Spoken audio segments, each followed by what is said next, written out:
pičiņu, pačiņu, actiņām, pičiņu, pačiņu, austiņām. Kāpēc nē, dušā? Un es gribēju tikai matus nomazgāt. Jūs zinājāt, ka bieži mazgāties ir kaitīgi. Imunitāti nomazgāt visu. Vai jau tā imunitāte saprot? Nu, ja tu tā saki. Nu, es neesmu netīrs. Es vakar biju dušā.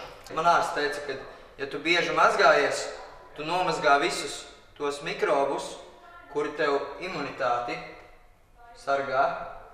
Un bieži nedrīkst mazgāt. Un arī galvu bieži nedrīkst mazgāt, bet tā kā šeit ir televīzija, te katru dienu jāmazgā.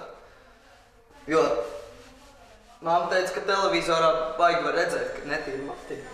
Un katru dienu jāmazgā. Bet tas īstenībā ļoti kaitīgi. Nu, nes kaitīgi, bet ļoti neveselīgi tavam organismam. Visu laiku iedomājies, tu visu laiku ar kaut kādu ķīmiju uz savu organismu.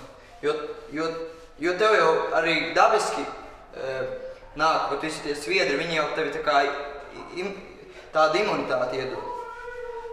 Tā ir. Es pat par to rakstīju vienu zinātniski pētniecisko darbu skolā. Par visām šitām sacījas ķīmijām, kas ietekmē uz cilvēku organismu. Tas nav ļoti veselīgi. Un rodas pēc tam bērniem visādas tur alerģijas un viss kaut kas. Tas ir no ķīmijas.